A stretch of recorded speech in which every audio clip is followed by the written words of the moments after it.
Thank you for joining. I'm pleased that we can open as a second, I think, virtual IWGD working group, which is, in my opinion, an opportunity to listen and to hear and to learn what other groups are doing and to discuss and maybe have some new ideas how we want to go forward. So just to remind us that the working group is part of the IWGGD. And basically, the aim of those working group is to really promote high-quality science in the community and to promote best patient care with guidelines. And we were very active in that. So I hope we can show you some of the progress we have done and to create some networks and registries. I see that we still have the IWGGD name here, but basically, as we know, we turned to be international after we were, the society was European for many, many years. And we thank the founders for that, but it was decided to go internationally. And we want to standardize nomenclature methods. We have a very good example of the laboratory working group that are doing standardization or trying to do standardization. So it's nice to see it. And also diagnostic guidelines, and to disseminate knowledge through our website and through our meetings. Next slide. Can I move it? No. So this is our working group. Actually, we have 5 active working groups and one that is not yet active, but maybe if somebody wants to take it on as a leading role, we will be very happy. We have, I won't go by the order that is here, but we have the laboratory working group, which we'll hear about it soon. We have the diagnosis working group, which is also very active, the managing and monitoring working group. We have a working group for additional morbidities, mainly multiple myeloma and Parkinson, but also other additional morbidities. We have a supportive care working group, which is also very active, and we'll hear about it later. And we have the ethics working group. As I said, it's not an active working group, but we do think it's an important working group. And maybe, as I said, if somebody wants to take a role in it, we'll be very happy. Next slide. So we have a policy, which is on our website. And this is what the board thought would be the policy for the working group. It's open for discussion if people want to make some comments. But basically, we thought that the working group should be the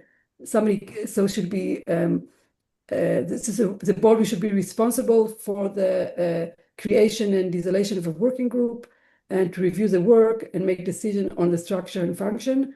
A working group can be created for a set period of time. For now, all working groups that are opened are still opened, but as I said, we can open new ones and we can decide that one working group is not needed anymore. We hope we are open for working groups. We are also open for sub-working groups. So at least in my working group, and I think in all the others working group, there is the working group, the big one or the large one. And then we have, in the working group, we have sub-working groups on different topics. So this is also a thing, any proposal for a working group, we can decide if it has to be a new one or it can go under one of the active working groups. And then we do want a board member to be represented in each working group, just because this way we can be sure that we don't have topics that are dealt in two different working groups. So if there is a topic that is joined for 2 working groups, they can decide who take a lead or how they can manage the work, but we don't want to waste time and effort to have 2 working groups doing the same thing. So it's important that the board member will be involved and to know what is done. We do want that the working group chair and co-chair and hopefully all the members will disclose their relevant financial relationship, just for to be transparent. Everybody can be a member of the working group. We have working group from the IWGGD. We have members that are from the IGA. But we do want the members to be part of the IWGGD. So, and to be a member of the IWGGD, I will show you in the next slide, we change a little bit how it's done. So either be a member of the IWGGD or member of the IGA if you're part of the IGA, but we do want to be member of one of those societies. And we do want to have, we do some feedback. So I think this meeting at least is a feedback of what we are doing. And it's part of just saying that the working group is done and to have some feedback on it. And also in the publications of any work that comes from the working group, we want the IWGGD and the IGA to be acknowledged. Next slide. So just to say about the membership, so we have, I think 61 centers and, right, Julene, I don't remember the exact number of members. So in the past, the way the IWGGD worked is that you have to have, the institution has to be a member in the society, and then each person in the institution that want to be a member is automatically a member. We realize that for some centers or some members, or it's a problem for them to have their institution as a member. So we decided to change it, and then you can be an individual application. So you can have to be associated with what we call association application. So you don't have to register your institution. You can be an applicant by yourself, but we do want that after 2 or 3 years, the institution would be also a member. So I think if you know people that are not members or yourself are not members and you want more information, the best thing is to contact Julene, and she can give all the information, all the help. We can provide letters to the institution to explain what the IWGD is doing and if there is a need for that. So we do want to increase our membership. You can see here that we are international, but in Europe, we have the most centers and much fewer centers outside of Europe, and I'm sure there is many more centers outside of Europe that can join us. So I think that members that are outside of Europe, if they can do the challenge of maybe encouraging members or from their countries or areas to join us, I think it will be very beneficial. There is a membership fees, but it's only by the institution. So it's not individual, it's institution. And again, all the information can go to Julene and she can give more information about it. I don't know if you want to ask now or we'll do the discussion later. I don't know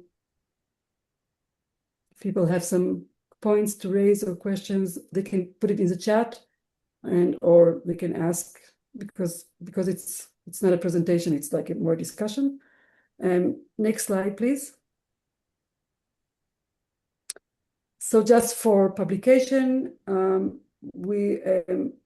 Andrea, together with Geona Eltresco, they put in a webinar on pre-implantation genetic testing to reduce the risk for Parkinson's disease. I think it will be very, very interesting.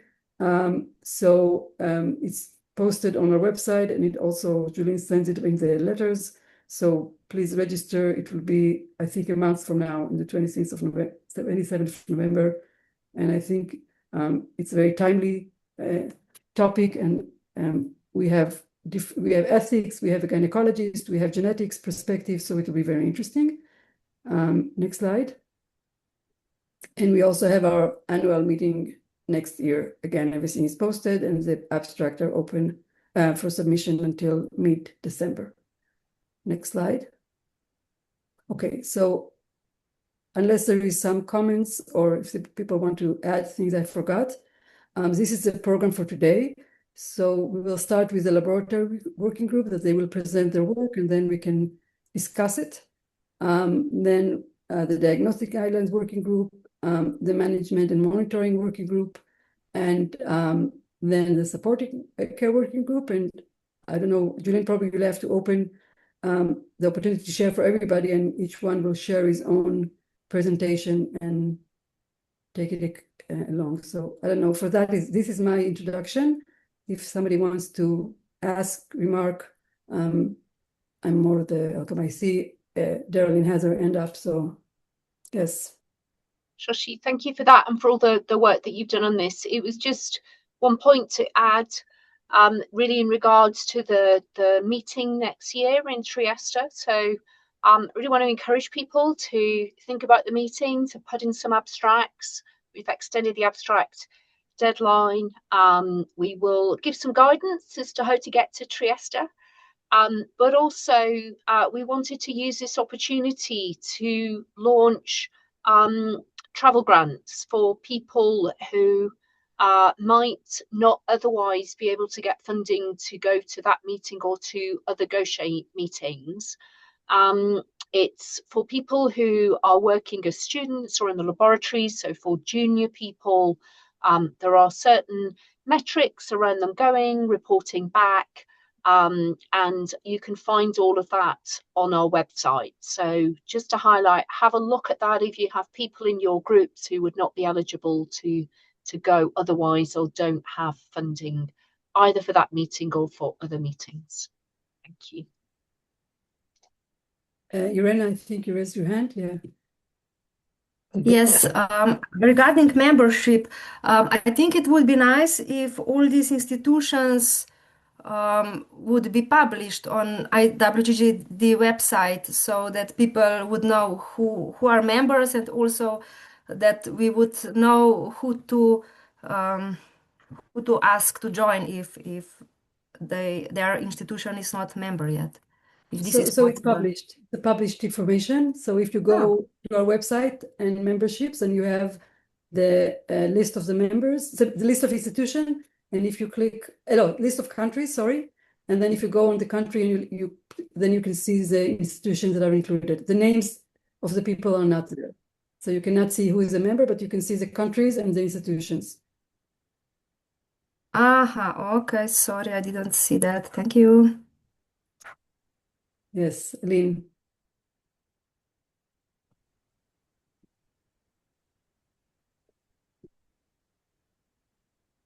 So she just to bring to everybody's attention for the people from the United States, the Gaucher Community Alliance has a competitive fellowship scholarship for people who want to attend the conference to gain training in Gaucher-related matters.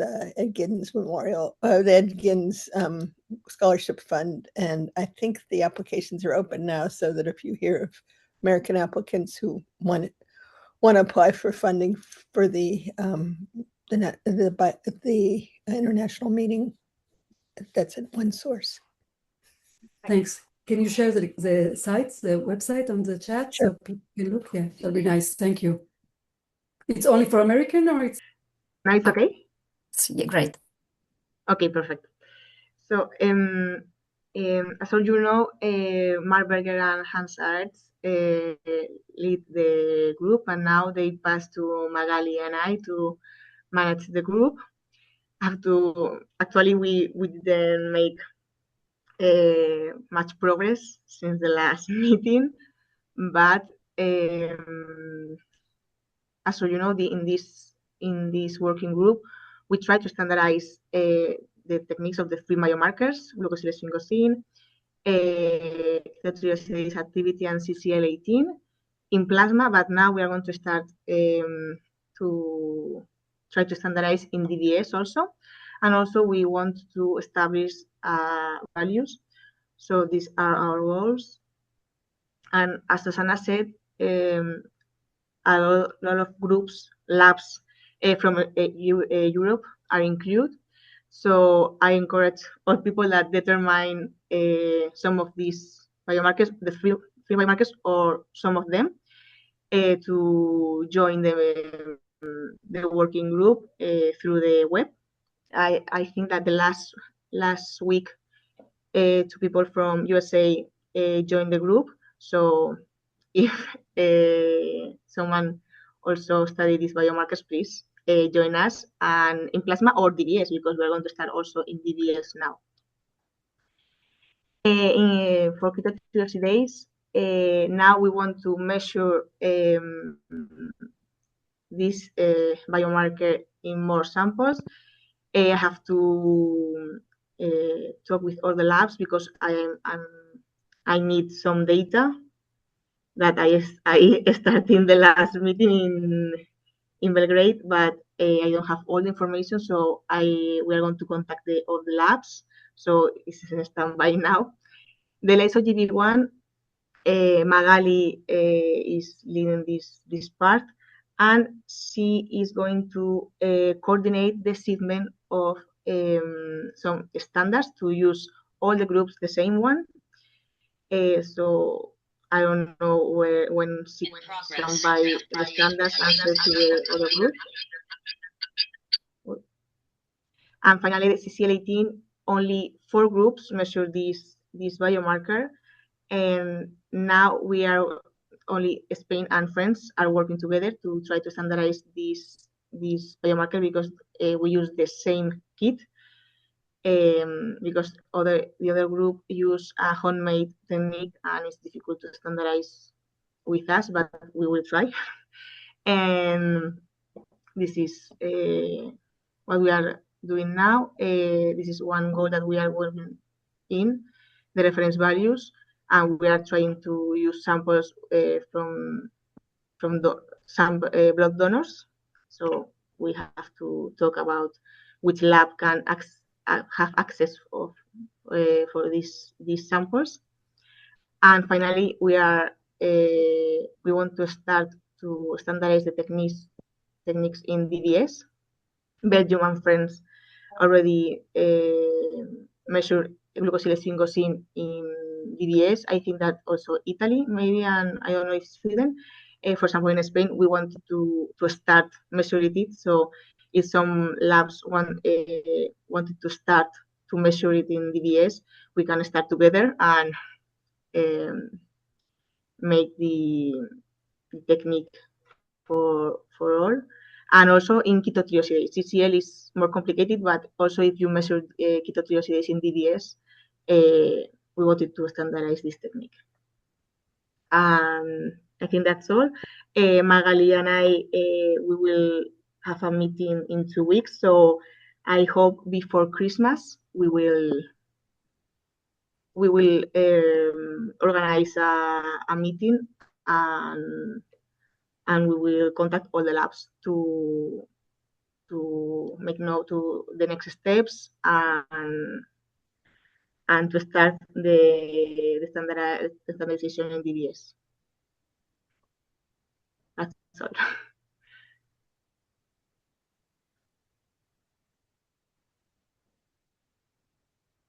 I don't know if someone have any questions, or if someone is interested in joining the group.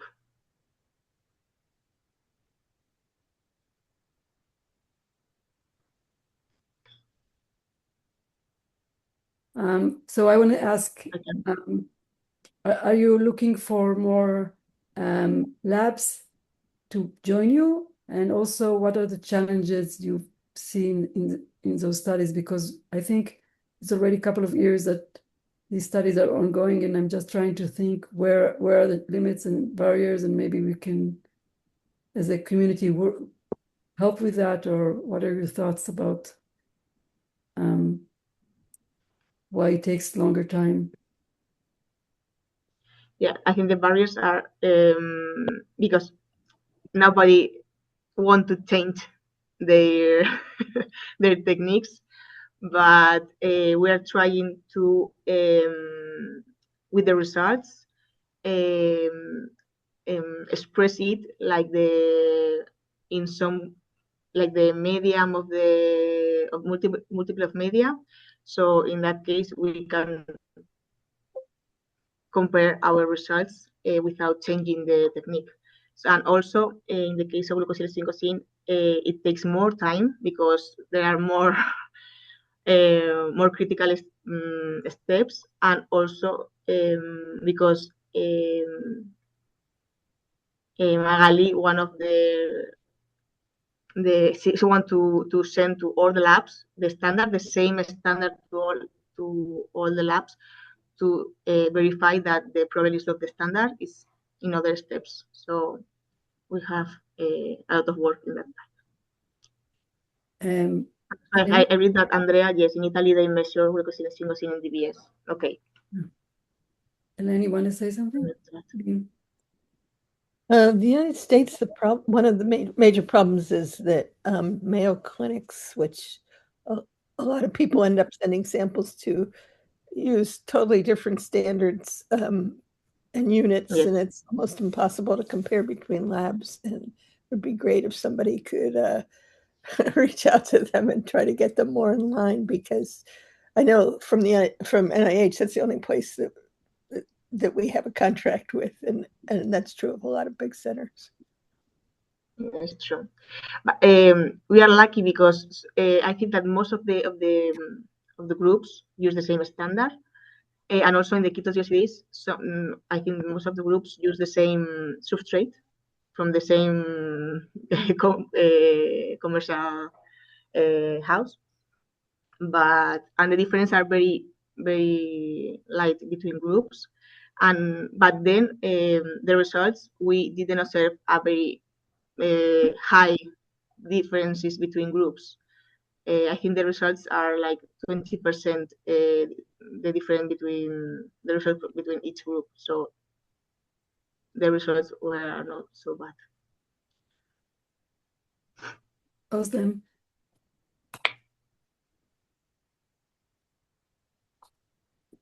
You're on mute. I was saying, I hope whoever has joined from US is from our lab, because I actually recommended them to reach out to you. We had been Yes. For a long time. Is it from our lab? I don't know. If not, Yes, then yes, this one is okay, on good. your lab. Yeah, good. Okay, so yeah, and we just started doing actually LCMS for lyso-Gb1, and it started working, and we're really ecstatic anyway.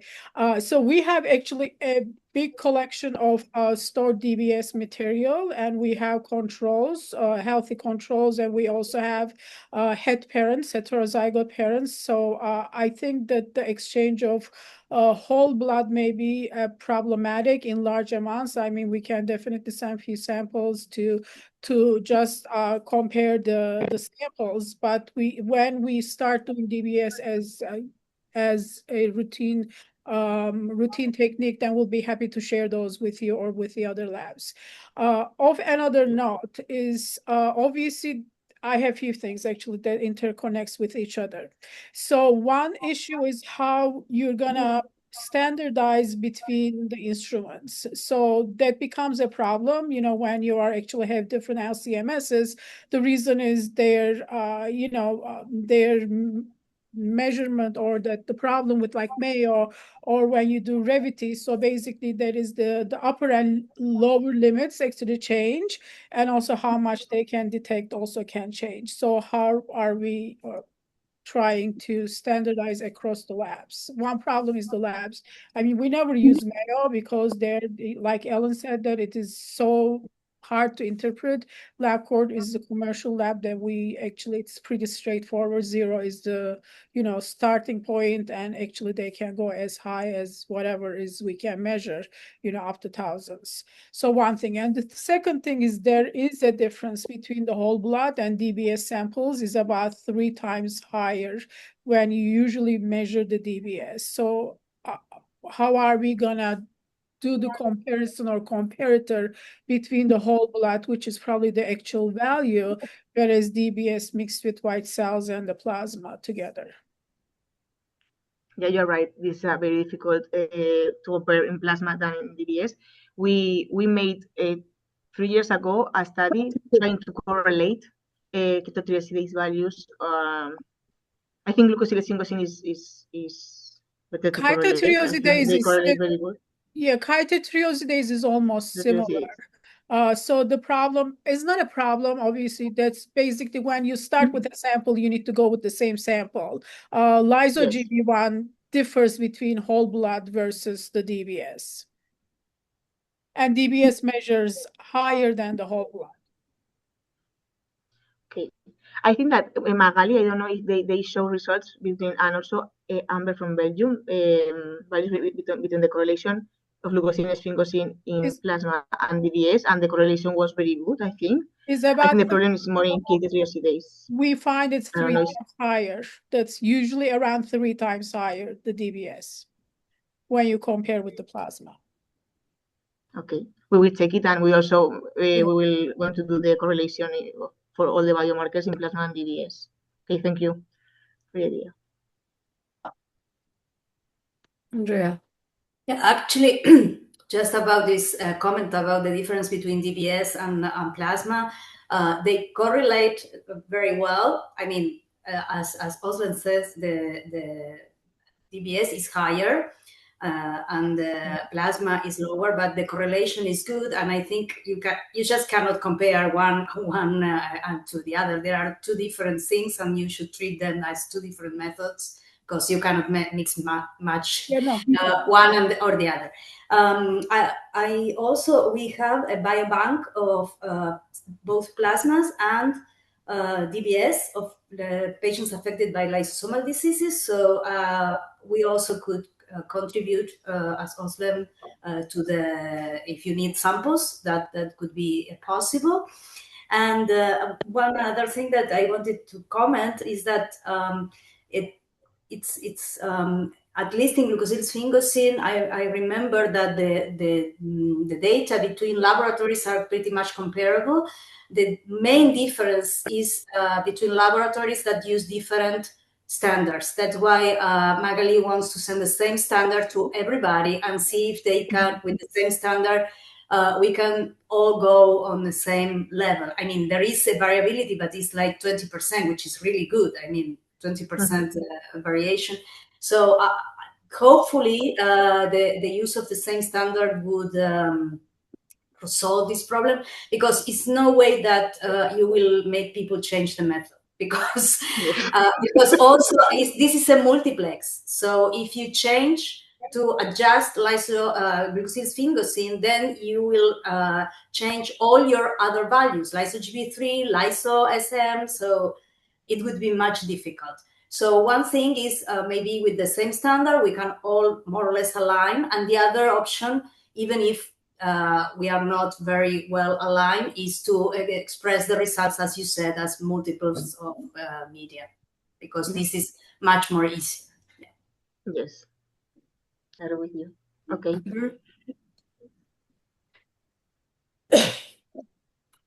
And thank you for the biobank. I take note for the Amber, you are mute, I think. Amber, you're on mute, yeah.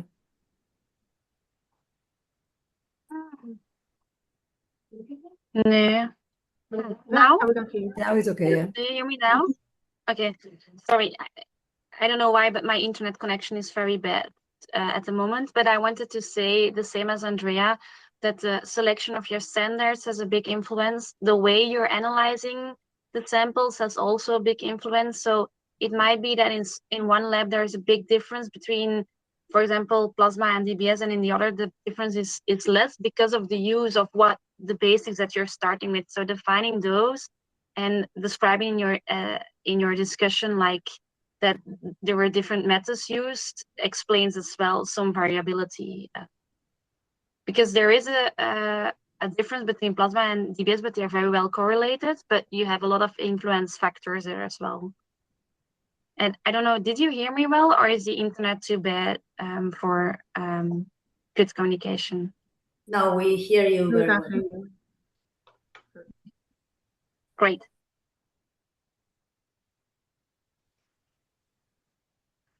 Okay, any more comments? So if not, we can go to this next working group, which is the diagnostic one, led by Andrea. So let's see if I can share my presentation. Let me see. Can you see the presentation? Yes. Okay. Yes. Can you see it moving? Because sometimes I have also this problem. Okay. Okay.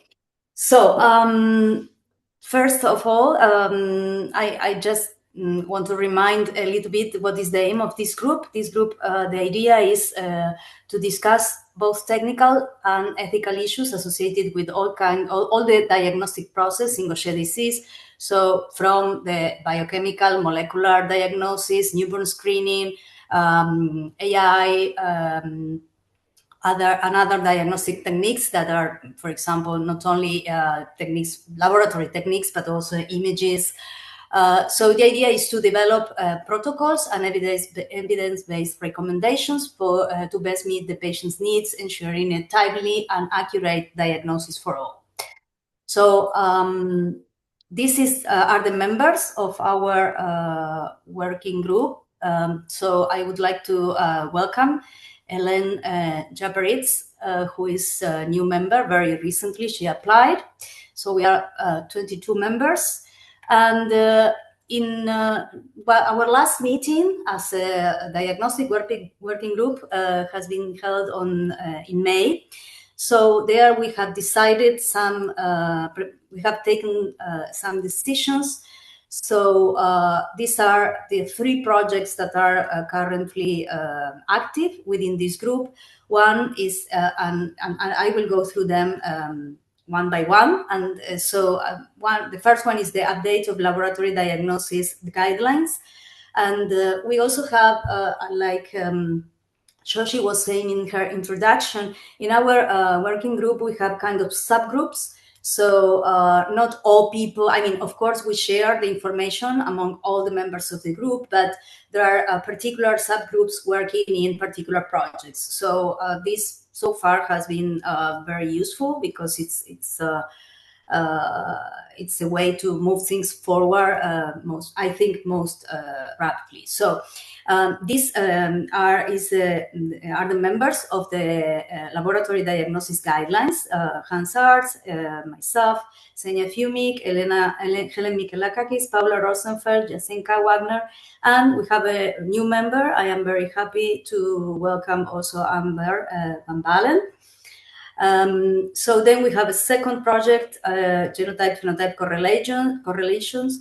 I will talk a little bit about this. And the third project is the Delphi Consensus on Clinical Diagnosis of Pediatric Neuronopathic Gaucher Disease. And this project is led by Maggie and Oslem. So regarding the first project, we have published in 2022 in Orphanet Journal of Rare Diseases the patient center guidelines for the laboratory diagnosis of Gaucher type 1. So the objective of the guidelines was to provide evidence-based recommendations for the technical implementation and interpretation of biochemical and genetic testing in the diagnosis of Gaucher disease. So we published that paper, and we also published in our website a shorter version of that, or a kind of summary of the guidelines. And we supposed to update the guidelines in May 2024. So we are a little bit late on this. For the first version, we revised 161 papers selected. And the search was, we went back for about 30 years, and all the evidence was classified according to evidence-based clinical practice guidelines, and based on the grade of recommendation. We provide recommendation based on the grade of the evidence. So the idea now is, so we were discussing a little bit during our last meeting in May that it seems that the measurement of glucosine sphingosine, in particular in DBS, and also new methods for genetic testing seem to be the areas with more new developments. So now the specific steps we need to take in this project. The first one is to retrieve the literature. We will use the same research terms that were used for the first version of the guidelines. But now we will collect papers from 2002 to 2022 to 2025. So from the first version up to now. And Amber was very kind, and she's doing a great work on this.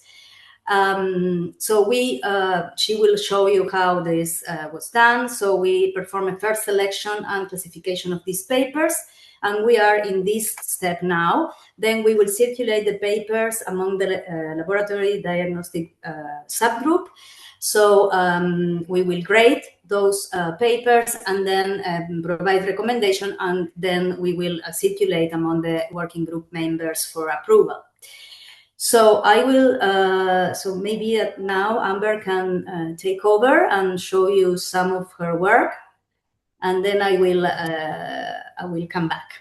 So Amber, if you want, I can I can go on with the slides. Yes, thank you. So as Andrea explained, we started with a systematic review search, and that's the first stage was collecting so that's the next slide, it's collecting the publications based on the same terms that we used last time, the same mesh terms, everything the same. And we ended up, I don't know, maybe I will put down my video. Yes, I do have a little delay in my screen, okay. So I didn't see the slide yet, but we ended up with having around 148 publications that might be useful. And then I selected out ones that were double. We ended up with 160 around. And then in the second round, no, that was okay. In the second round, based on the titles and the abstracts, there was an exclusion. I'm going to my video. I don't know if that helps. Yes, an exclusion based on the reasons that you see here in a little table, like every topic that might be like, for example, animal research or not at all about diagnostics, but about treatment. We deleted those articles and ended up with around 42 articles.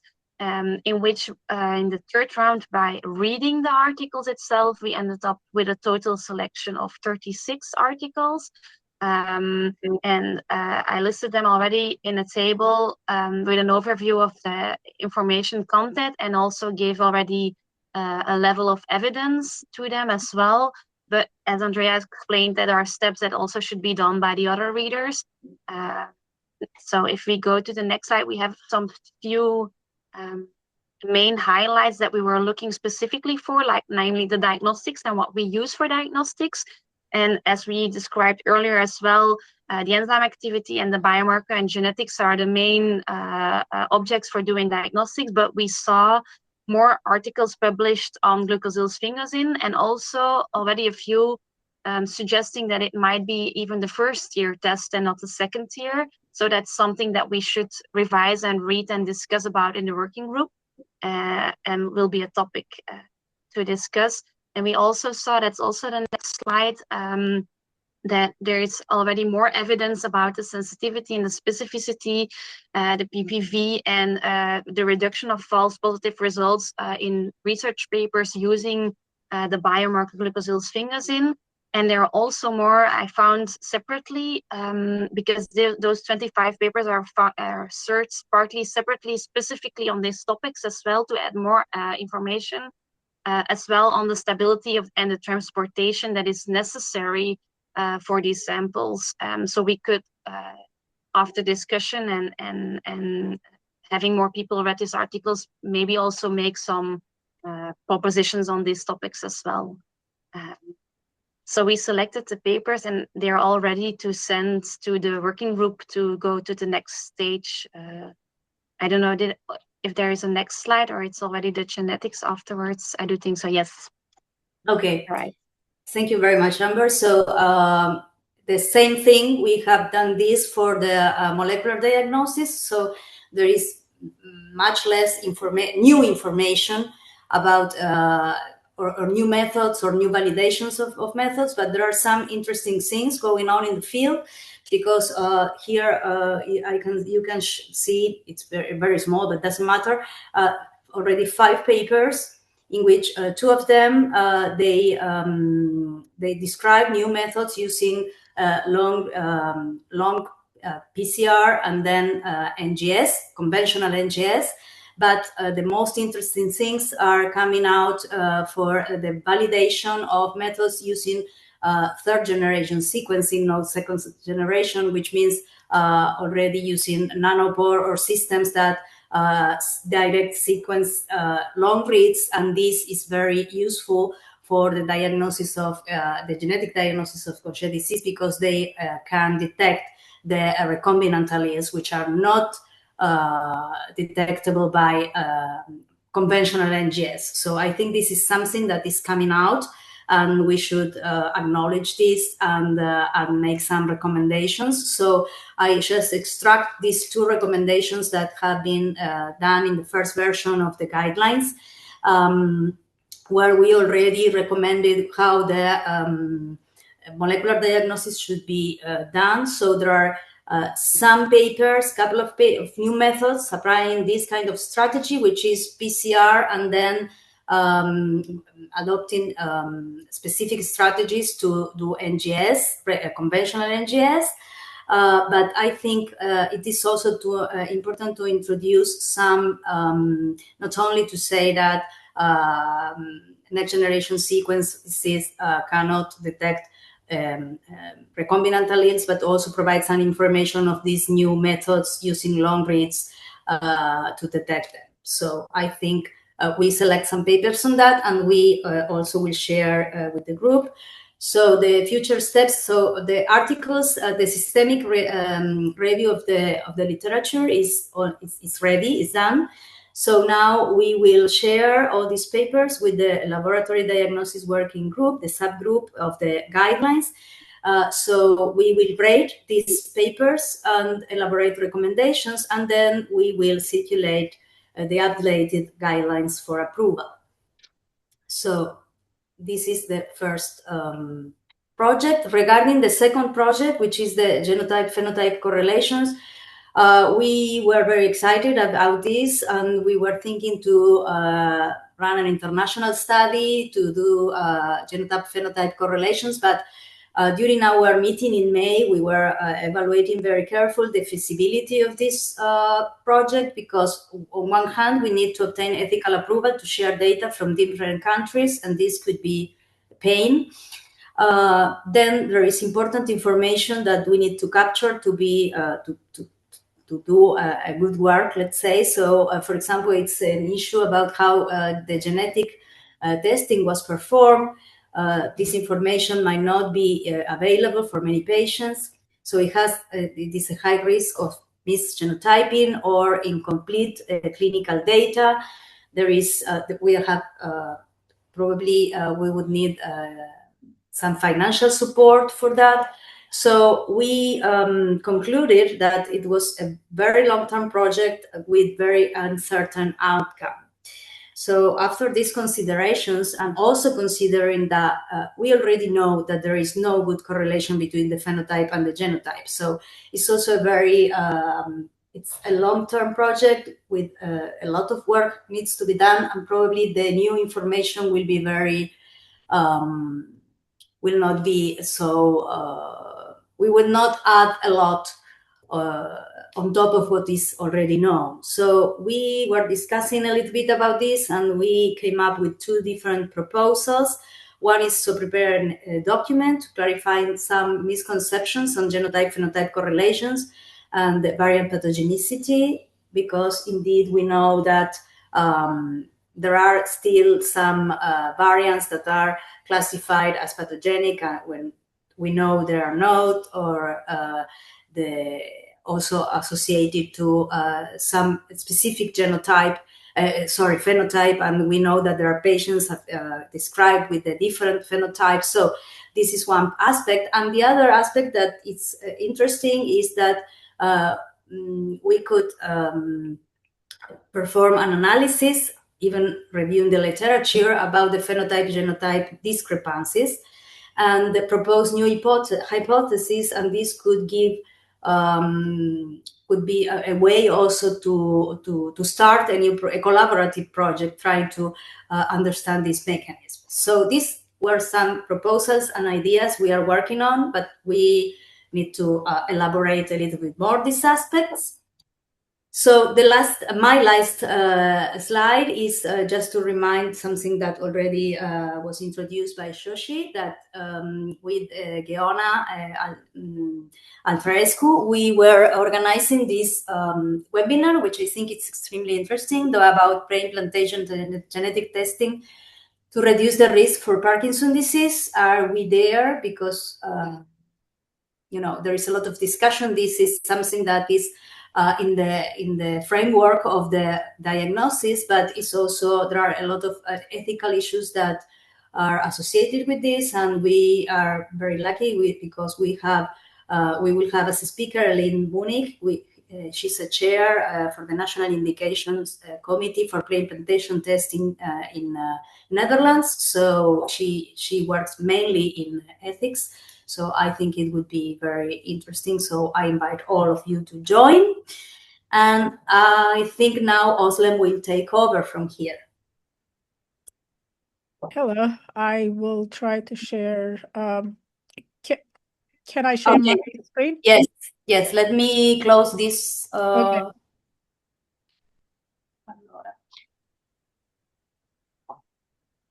Are you still seeing my? No. Okay. Okay. Here you go. Hello. Could I just interrupt for 1 second before before you start? With regards to the previous thing, I think you should also think in terms of the diagnostic criteria in terms of newborn screening, not getting into the issues of whether it should be done or not done or so, but if it's done, I think it's we need also some good information on diagnostic recommendations for how this testing should be done, what and the problems, and then of course even the phenotype, genotype variants, and not variants, but unknowns when you have to give recommendations to people. But I think we should again consider some of this in terms of the context of the diagnostic working group. Yeah, actually, I thank you for this comment, because this is something that I absolutely agree with you. I mean, we can discuss if should be done or not, but this is not the point. I think that in many places it's done, and it's very important to do it properly. We were already discussing a little bit with Francesca Carubi about this, and also with Özlem, because, for example, I mean, if genetic screening of Gaucher disease could be really dangerous, because we know that NGS do not detect recombinant alleles, and I mean, you will miss patients. So I mean, there is a lot of things that need to be clarified, and I absolutely agree with you. It would be very good to open a project on this issue. Yeah.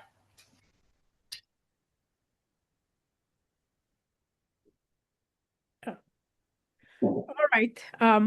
I think that newborn identification is very important, and I think we can discuss in the upcoming face-to-face meeting, and then start a project with the incorporation of biomarkers or phenotypes.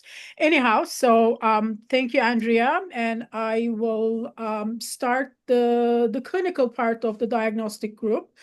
So this project has been going on for a short period of time. It was presented actually when it was still in the formation phase. So I will give an update where we are and how we are proceeding.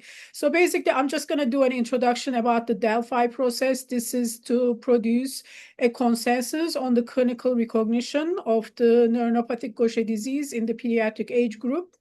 So the need for this is the reason for early neurological features of NGD often remain unrecognized or misdiagnosed, overlap with other neurodegenerative disorders and other lysosomal conditions such as Niemann-Pick C. And there is no standardized diagnostic framework exists for the pediatric neuronopathic GD patients. So the purpose of this project is to develop a consensus-based diagnostic criteria for NGD using the expert input and harmonize global clinical understanding to improve early diagnosis. So we are aiming to capture collective clinical expertise worldwide and transform it into a practical diagnostic indicators. So a few words on the Delphi process. If you have not been involved such a thing, I have been involved for I think for GD1 that was done through a company, and these companies charge quite a bit of money for that.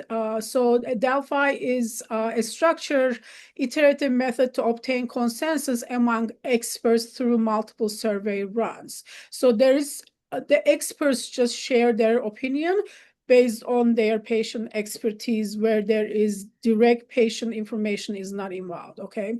So the key feature is anonymous. There is independent expert input. Iteration is usually involves 2 to 3 rounds to refine the prior results in each round, and the objectives of the questionnaire actually may change after each round according to the results. More things can be put in, and then some irrelevant things can be taken out. And it's a controlled feedback, summarize results, guide re-evaluation. So each round, there is going to be a result summary that will actually feed to the next round. And there is going to be a statistical consensus. More than 70% of agreement signifies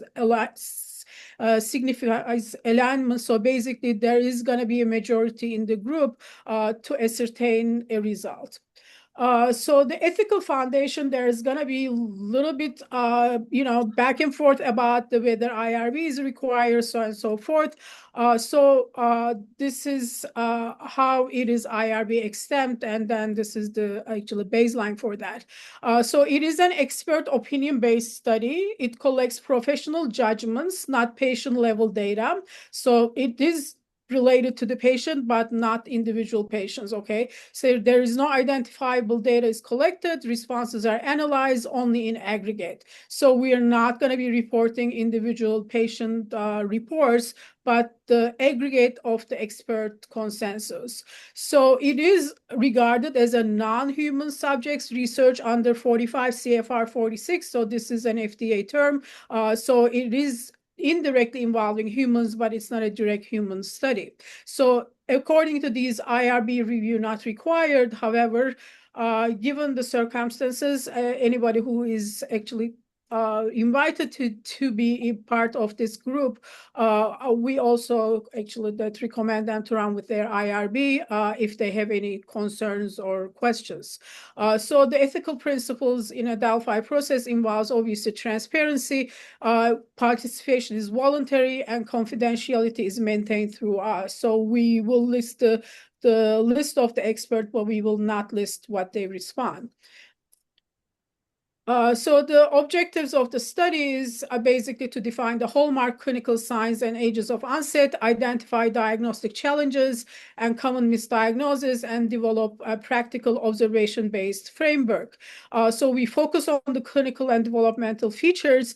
We will exclude specific laboratory biomarker or imaging data specific to each patient. However, there are questions about those. So basically, this is not a report of the lysol levels, but it is a report of how the lysol levels may correlate with the phenotype, similar to the X-rays. So this is a timeline. So it's a step-by-step flow. The first round is we obviously define the objectives and recruit diverse international experts. So we finished actually the objectives. We formed a questionnaire, and we have a 50+ international expert group. I'm going to just describe in the upcoming slides. So the round one will collect experience-based input, symptoms, age of onset, challenges. This round one will be open to specific expertise, and then round 2 and round 3, I'm going to talk about that. So after we analyze the data, we'll share anonymized feedback, experts rerun priorities, and this is going to be open to a larger group, and the third group is going to be the largest group. And then we finalize consensus and draft a diagnostic framework, and this hopefully disseminate via publication through IWGGD channels. So the global expert panel, the composition, the experts from 20+ countries across 6 continents. It's going to be tiered. First round will be going to be pediatricians or people that have experience with the kids, and also they are experts all in with Gaucher disease. So we would like to have these two qualities. The reason is, even though you may be a researcher and you may be, seeing cases, we want them to be face to face with the patients, and so to understand the nuances. And so this is going to be a confined group, about 20 plus, and the second group is going to be open to all the Gaucher disease experts, regardless of their, of their background. They may be PhDs, who may be seeing patients as a part of a protocol. So this is going to be open to pediatric neurologists, metabolic physicians, geneticists, hematologists with invitation. And the third tier is going to be 50 plus to get all the global opinion. So to be non-biased, actually, we use AI help for this.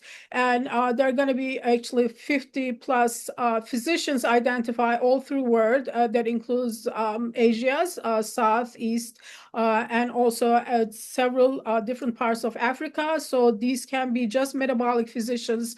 We want to get their opinion because we want to also get the misconceptions about the diagnosis.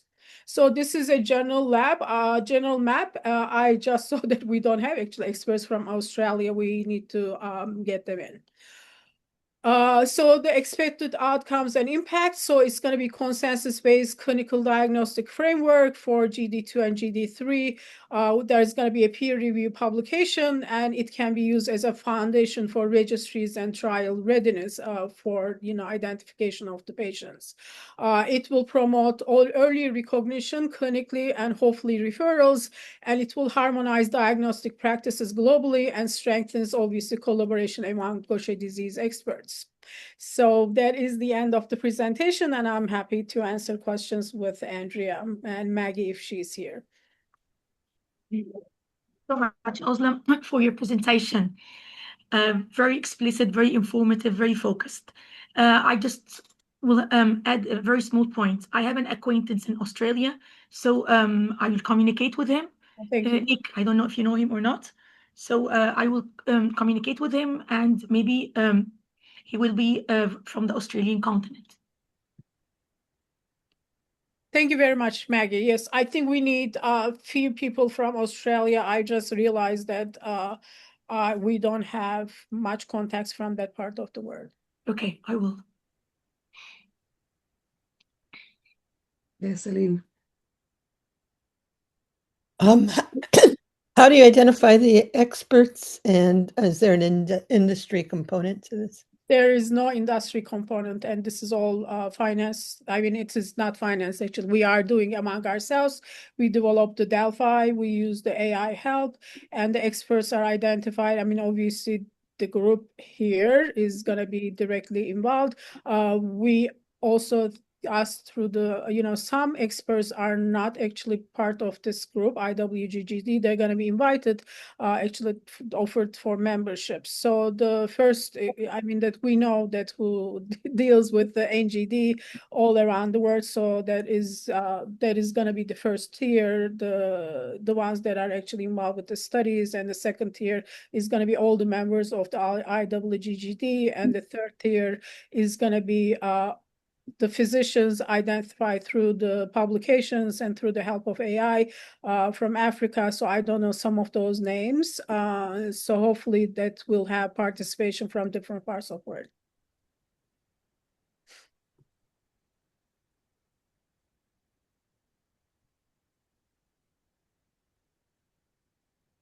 Yeah, Neil. Also, I suggest, I don't know if you have them there, but I would suggest you at least find some qualified experts from Turkey to participate in the study. I just found out they have hundreds of patients with Gaucher disease. I had no idea they had so many. Yes, we will offer them. There is a problem in Turkey. They cannot identify between types NGD versus GD1. So we will invite them probably as a second tier. The reason is we want first robust, really sharp expert opinion, and after we finesse the questionnaire, we'll open to the second tiers.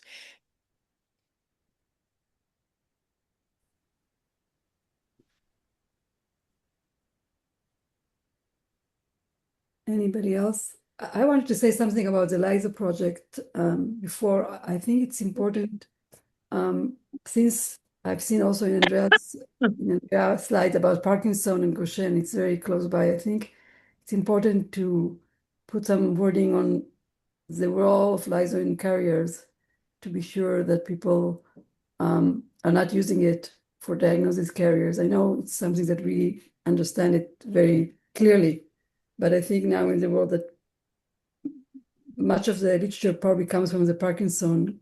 I think it's important as experts to really outline it and put it in a guideline in a way that will be clear.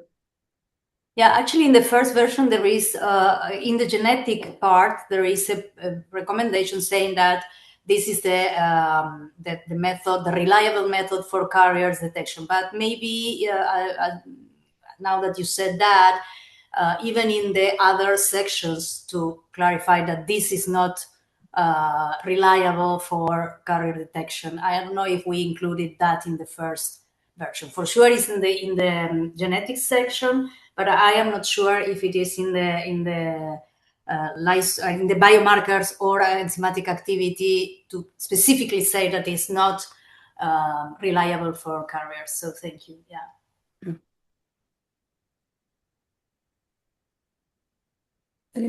Anybody else? Yes. I wanted to make a comment about the next-gen sequencing and recombinant alleles. So they're partially through the Parkinson community, they've circulated this software program, Gaucher, which they claim can pick up, reliably pick up all kinds of alleles, including recombinant. And we spent a ton of time taking our sequencing of our patients, both by our conventional means and by short read next gen. It was published as part of the correspondence. I don't know if in communication biology this year, and it can pick up recombinant alleles, but it still has problems. So I just think you should be aware of that study because. I mean, I know, patient by patient to see what we could and couldn't pick up. Yeah, this is a big problem because I know the work you're talking about, the paper, and I know you were, because I mean we are doing a research on using nanopore. So we are developing a method with nanopore, etc. So we were looking at the literature because of that, and we came across the paper you are mentioned. And I know you and your group published something, or there is something by your group out there pointing out the limitations of that paper. So I don't know if you published that, because that it's published now. It was one of the hardest things to work on, and it wasn't nice to sit and try to disprove what somebody else had established. So it was a ton of work, but it is out there, and we could in 90% of the cases, 95% it was fine, but there were still exceptions. Still are problems. So if I look for it by your name, I can try to put it in the chat. Oh, that's great. Thank you so much. I'm so happy with these comments, because it really shows why we need those international meetings and sharing ideas. And so really thank you for everybody for the precipitation. So I have one last question about this long reads to Andrea. So what is the sensitivity of long reads for the deletions?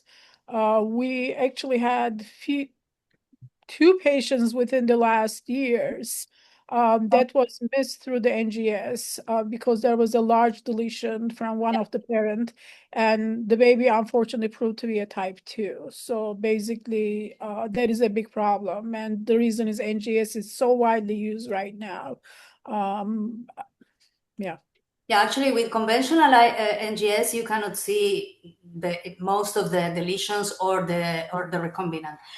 In our experience, we are using a method with the long reads, but we are about to publish it because there is free of PCR amplification. You just put the native DNA through the pore, So the deletion, even if it's a huge deletion that you can miss if you amplify it, because you amplify the other allele and you miss it, you can see them.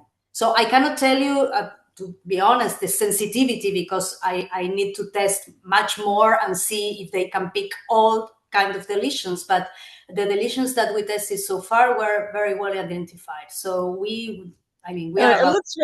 It looks really good. It's expensive, and it's never going to be a first tier because it's a Sure. But if we think about the biomarkers we have that could be used easily as a first tier test, and this could be because glucosine sphingosine, it's very nice as a screening test and a first tier test, and even so for a confirmation, I think we will be okay with but it's true, it's still expensive, and it cannot be applied to huge populations. Great. So I think now we go to the Arlene group. Thank you. Thank you, Andrea. And thank you. And thank you, Özlem and Amber, for presentation and the work you're doing. Thanks so much. So I'm going to share my screen. Hopefully will work.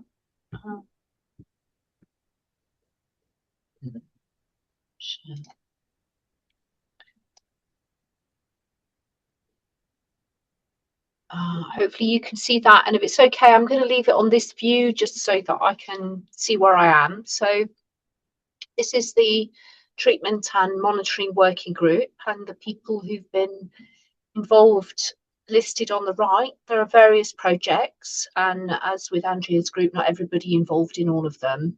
And apologies if there's anybody who has been involved that I've missed off here. It's unintentional, just let me know. So these are our projects. So we have 3 which are ongoing, 2 of which I hope we're going to be able to finish off in the next few months, and 1 which is just starting. So some more comprehensive guidelines around treatment and monitoring, and the management of epilepsy in GD3, and then standardising outcomes in GD3 clinical trials I'll come back to. And then we've a few completed things with the IGA, so switching and monitoring best practice, and a position statement on the use of non-comparables, and you can find those on the IGA website, and I hope also on the IWGGD website, but I'm not completely sure about that. We can check. So the first one is our long-running effort to try to produce some international guidelines that are agreed across the IWGGD, that at the very least can go on our website, and which the IGA can then use and point people to as a way of facilitating best practice. It might be something which leads to a publication as well, externally, and of course we would like that. But there are a number of areas where people who have access to the literature can go to, not least the up-to-date in Gaucher that Ellen and I contribute to, and other publications, gene reviews and so on. But I think there is a need for something which does consolidate all of this. So we were working on this generally over the last couple of years, and then this year we pulled this together into a document which has been commented on by a number of people. And now, in preparation for this meeting, I've pulled it together again into a single document that we will send around and try to get some finalised version. So the idea is to improve access to treatment internationally, working with the IGA, to reduce healthcare inequalities in access to that treatment, to make these recommendations as evidence-based as possible, and then also to identify some research gaps and think about how we might use this to drive improved understanding of what a better standard of care would be. And I want to call out to the IGA for the really excellent work that they're doing, working with teams in Africa, trying to work to best management of patients with Gaucher in Africa, despite actually very limited enzyme and other treatments. So we've used the usual levels of grading, And in fact, because we've not got so much time, I'm not going to go through the actual content so much. I can send this round to anybody who wants to have a look at it. But I'm just going to go through the headings so you know the sorts of things that have been considered in terms of the criteria. So we've thought about treatment initiation criteria, about treatment options and how we might phase those or not. And that has contributed also to the work that I mentioned on switching and monitoring and use of non-comparables or biosimilars. We thought about dosing in various areas, so index cases, young people, and then people who are found through screening. We've thought about treatment for children, and there is a consideration that in fact we divide these up into 3 sections, which I think on the website we certainly would do so. Adults, children, and then GD3. So how do we think about interventions and then also monitoring? So our dose is different. For example, in GD3, how do we initiate treatment? What is the dose escalation? Maximum dosing, is there evidence for it? And how do we optimize that?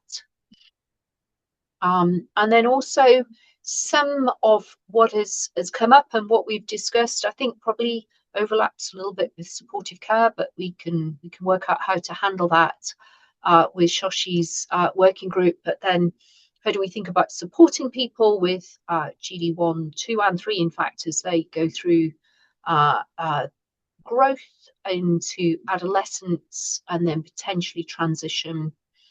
I'm not going to labour this at all because this is really the diagnostics, but this is some of the things we've been working with the African group on. I keep moving. So then we thought about monitoring parameters and in particular laboratory monitoring as a distinct to the laboratory diagnostics. So how do we monitor and how do we react to variances away from normal in patients with any of these? So one of the tables we have in the guidelines is to say, for example, somebody has a microcytic anemia, what do we do at that point? So is this related to Gaucher or not? And of course, looking for other elements of pathology that are not related to Gaucher is really important.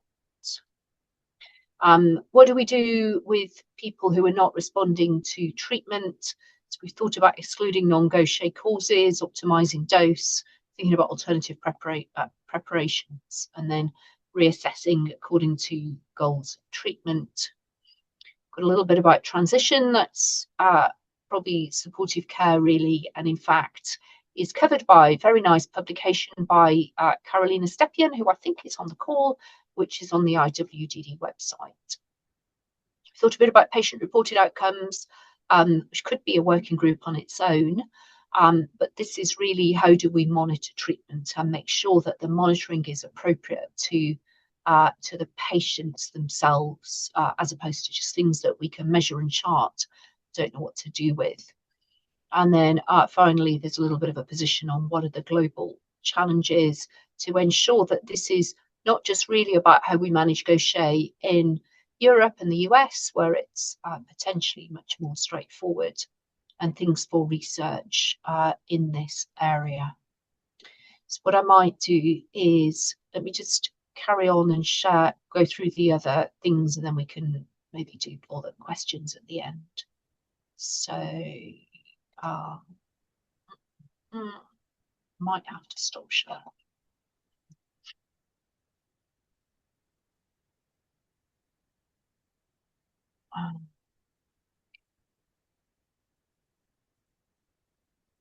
So this is the second project which is ongoing that came out of a couple of calls last year, and people have also been working on a guideline. Again, we might split it into more than one, but I've pulled together the contributions for probably 12 or more people have actually both worked on this and then contributed to the narrative around it. So this came out of the experience of a few of us that we have patients who are admitted to hospital with epilepsy in GD3, and really there is nothing out there to think about how to manage, and that's because there's not really any evidence. So actually to even to pull this together is a challenge.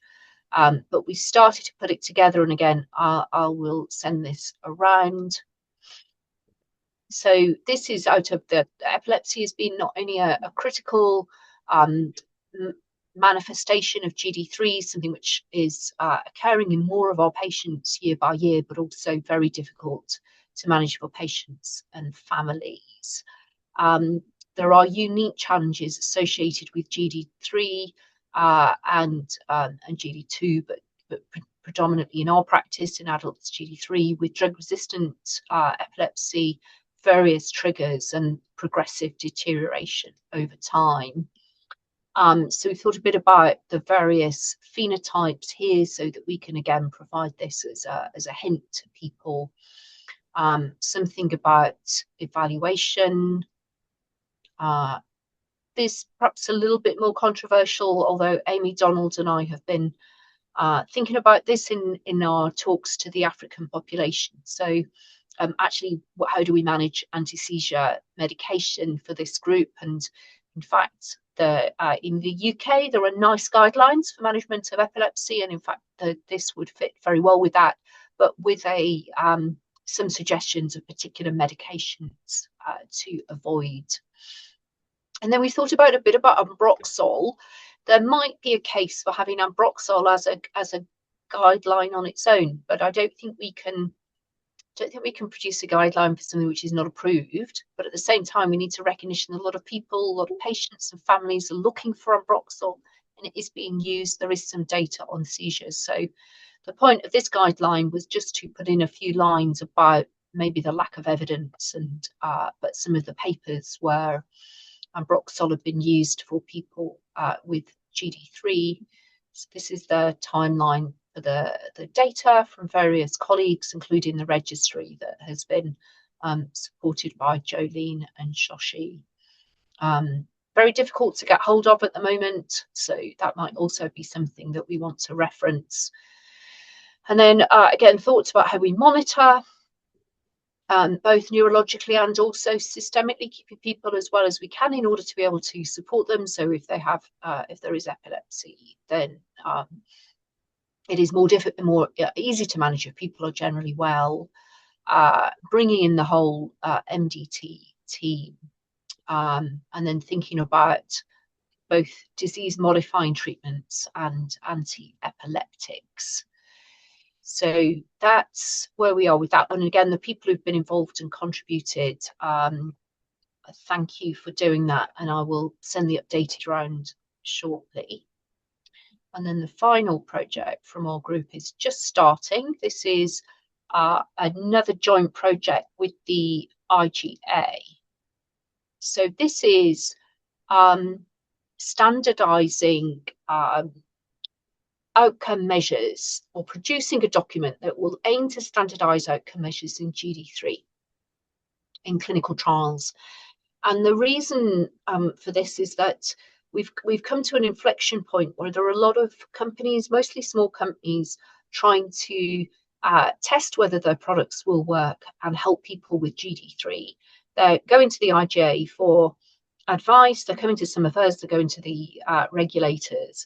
And we're at risk of having a number of trials running with different endpoints. And so trying to pull all of this together, again, through a Delphi that we will run, is, I think, will at least give us a route to maybe suggesting some standardized endpoints on this. We've also done quite a lot of Delphi in various areas, published a number of consensus statements.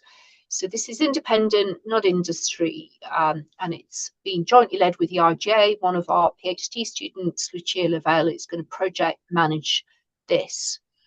So we're going to think about patient selection, potentially biomarkers, endpoints, and how do we design studies that are actually both practical for small companies, but also attractive and achievable, feasible for patients. So we could design a perfect study, but then if people either will not participate or are unable to sustain it, then there is no point really. So I think those things I've already said. So we want really this to work also for paediatric patients. There is very little, of course, for paediatrics, so that will need to be a thought around how do we monitor some of this. So we just kicked this off. We have a steering committee which includes people from IGA and IWGDD, but also commissioners and regulators. So we've got input from somebody from the EMA, as well as a UK commissioner on the steering committee. It may be a bit of an ask for them to also participate, but we'll see how that goes. We are just constructing the first open round of the Delphi, and we will distribute that to people within the next month or so. And the aim is to run an open and 2 closed rounds before having a face-to-face meeting on the first day at the IWGDD, and then publishing guidelines. We are collating lists of people who would be interested and have the relevant expertise for this. So it's in no way aimed to be exclusive. We just want to check that people have the right, are bringing in the right level of input, either as a regulator or as a clinician or scientist. So just email me or put it in the chat if you want to be involved, and we'll add you to the list. So we're looking for particularly neurologists, pediatricians, Gaucher specialists, people interested in clinical trials, biomarkers. We've already got patient representative involved, but more the better. And then regulators and usual sorts of levels for a Delphi. So we're aiming for 80% participation in each level, 75% agreement, and we'll publish it afterwards. So let me stop sharing that. I'm really thankful to Tanya and the IGA, who are putting in some funds to help project manage that, although, like I say, it's all internal, and for everybody who's input. So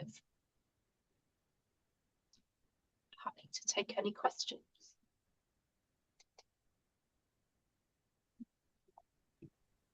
Yeah, Ellen? You're mute. You're mute. The problem with working with statements on type 3 is it's really hard to capture the heterogeneity of what's considered type 3, because by definition, it's sort of like anything that has any neurologic manifestation that survived a type 2, that's older than type 2. And I think there's incredibly big ethnic differences. I did listen in on a lot of the seminar done for the African population. I know that in the United States, our longitudinal NIH studies did not see neurodegeneration, whereas like the first slide is type 3 Gaucher disease is a neurodegenerative disease.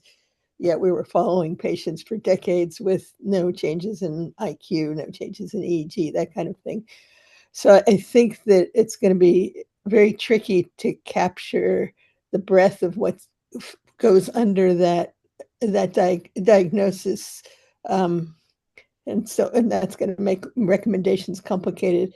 We've now identified 3 or 4 patients with Parkinson's disease that turned out to have type 2 Gaucher disease and didn't know it. Tomorrow I'm going to see, somebody who finished graduate school and has never had any problems with her type 3 Gaucher disease. So, I think that this is going to be very tricky for widespread recommendations. Mm. Yeah, no, I agree. I think that's one of the real challenges is the heterogeneity, and making sure that whatever we do is usable across the geographic spread of our patients. And I think whatever we do can be caveated with that. I think the point is the guidelines are for those. We can make a general thing about GD3, explaining that heterogeneity, and then say, so if your patients do have these manifestations, maybe think about these things, but not imply that they're necessarily relevant for everyone. mean, of the UK patients, there's about 50 patients known to have GD3 in the UK, and actually pretty much everybody is gradually getting into some difficulties. But maybe we are underdiagnosing the ones who have more subtle, milder manifestations.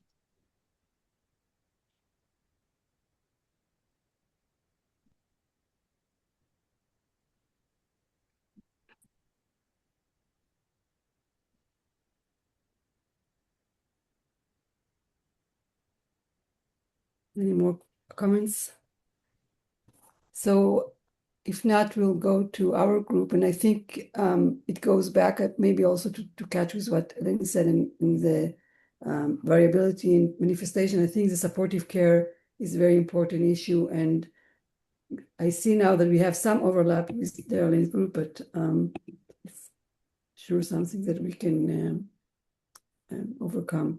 So we are the Supportive Care and Measures Outcome Working Group, and this is a list of the members, really a combination of academia from the IWGGD and representative of the IGA, I think about half and half. And again, it's not exclusive, so everybody wants to join, please join. And similar to the other working groups, we have subgroups. And I will present some of them, and then I will let other people that are involved in the specific subgroups to present their parts. So the first one that I want to present is the patient-centric guidelines, and we have a couple for the care of type 1 Gaucher disease, and we also are involved in developing those for the neuropathic Gaucher disease. And just going back to the way we decided to do our grading, so Darlene showed us the classical way of doing grading, but since the evidence, at least in supportive care of Gaucher disease, is quite not there, we thought to use other way of grading, which I learned from other publications in the field of hematology, which is called Grading of Recommendation, Assessment, Development, Evaluation Grade. And basically it takes the systematic review or the literature and just review it in a way of it's a strong recommendation or it's a conditional recommendation, and then wording it as the panel recommends or the panel suggests. And if it's against, then it's the panel suggests against.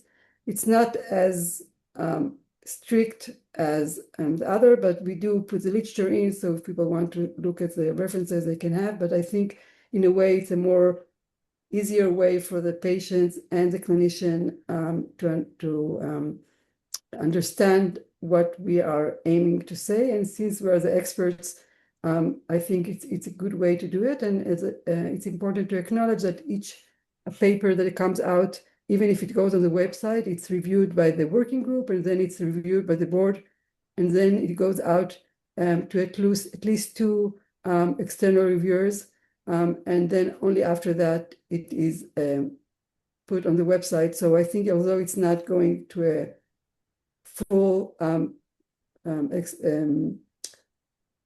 publication in a paper and peer reviewed, it is peer reviewed in a way. So I think it's quite good way to do it. So we do have some already posted on the website. Francesca, with the help of others, wrote a very nice guideline on nutrition and healthy lifestyle for Gaucher type 1, which is already there for about 1.5 years. We will update it after that. We do have 2 others that are needed to be updated.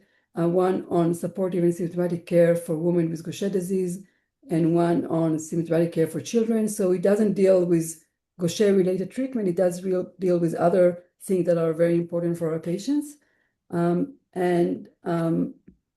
Christine will just go through the changes of the revision of the care for the women. And Christine, please, I think you're on the call, right? Yes, I'm there. So yes, we revised the guideline for women with Gaucher disease. Actually, there were not a lot of changes from 2022. However, there are 2 other publications which was review or guideline, a Spanish guideline on women with Gaucher disease. We didn't change a lot of our first guideline, but we discussed about 3 points. The first one was about fertility in Gaucher disease, but at the end of the day, we decided to keep the sentence, whether treated or not, Gaucher disease is not considered as a cause of infertility. And maybe we could discuss that with you later. We also wish to add a small sentence about copper intrauterine devices. So it's not a big change, but we wanted to insist on the fact that women with heavy menstrual bleeding has to avoid copper intrauterine devices and have to prefer estrogen intrauterine devices. And the last point was about dosage, ERT dosage during pregnancy. And we added the sentence, the doses during pregnancy should be based on pre-pregnancy body weight, assuming that doses are optimal before pregnancy. So we just updated these recommendations, and we will submit them to the whole group and after to the IWGGD website. Okay, and Christine also suggested a new idea. So the next, we would like to work on older patients with Gaucher disease. So it's a very new subgroup of the group, with actually not 2 axes, but 3 axes and maybe more.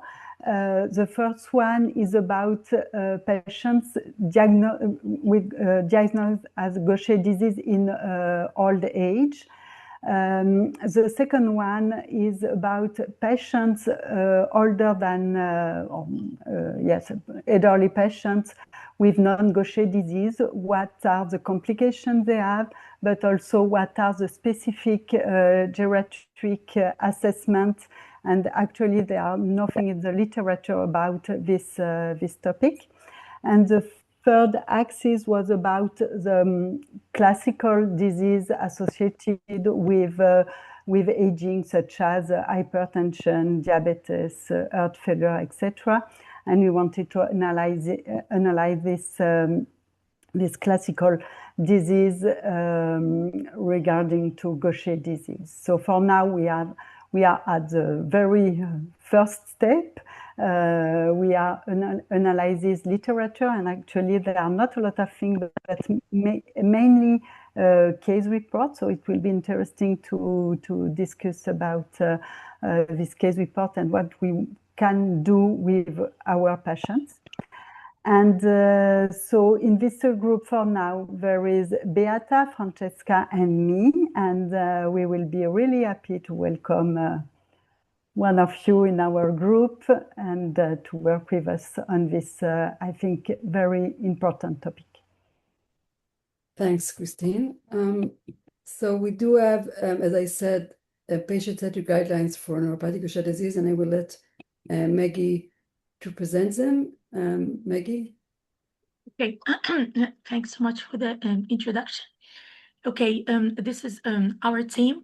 And of course, it's collaborative work, the IGA, represented by Tanya and her group, which really have done great efforts.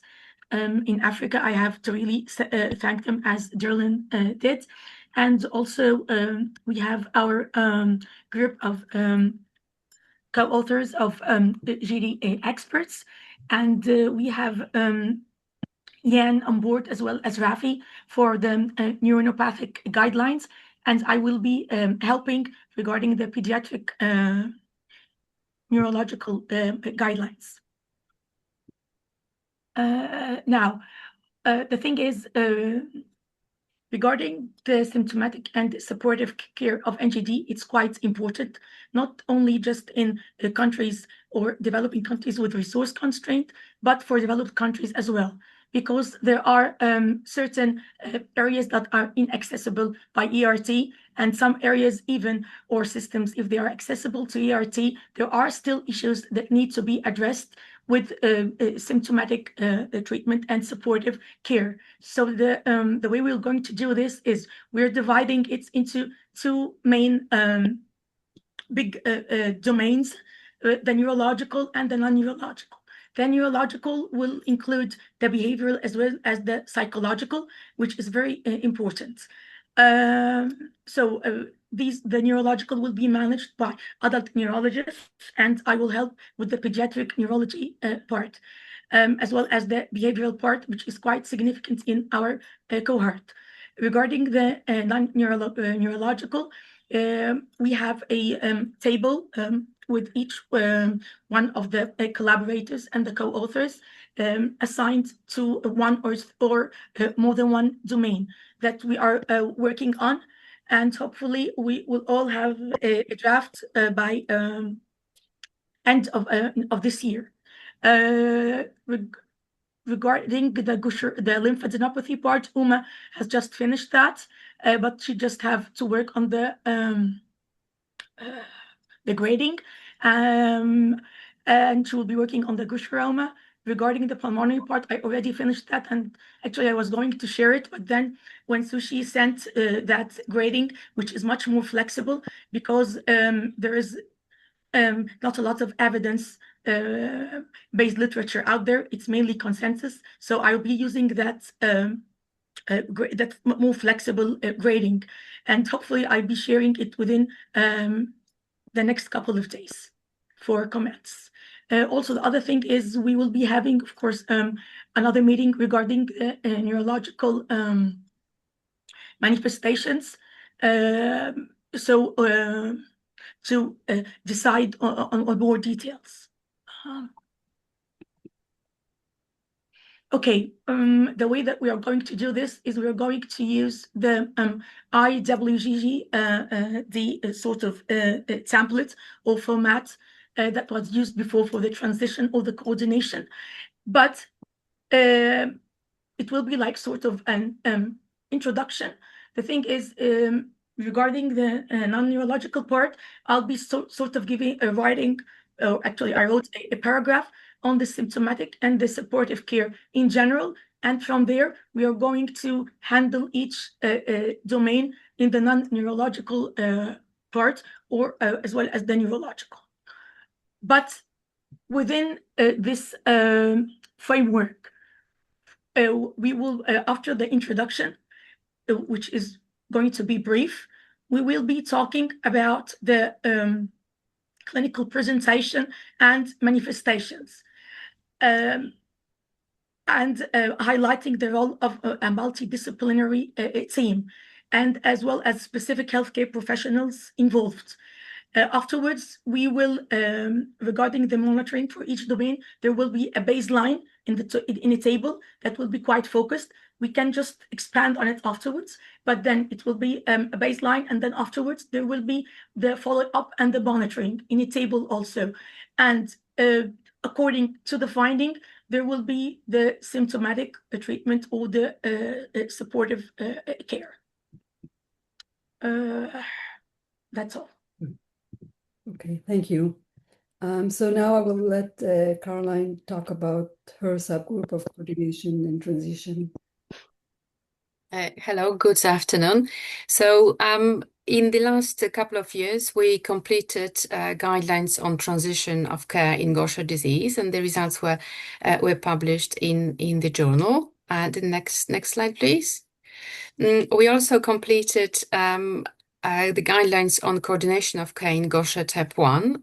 They were approved by IWGGD board group, and hopefully will be published on the website soon. The next step. Next slide. So we are planning to, similarly to other groups, to review these guidelines and update them at some point. But in the next year or so, we are planning to focus on challenges around transition among young adults. So the adolescent-specific issues we're going to explore in details. And the plan is to launch a patient-focused questionnaire. It will be circulated via patient organizations with their support. And also we are going to use well-established tools such as GAT7 or WHO5 to explore the level of anxiety and depression around the time of the transition. So hopefully once we complete this part, we will be able to update our guidelines on transition next. Thank you.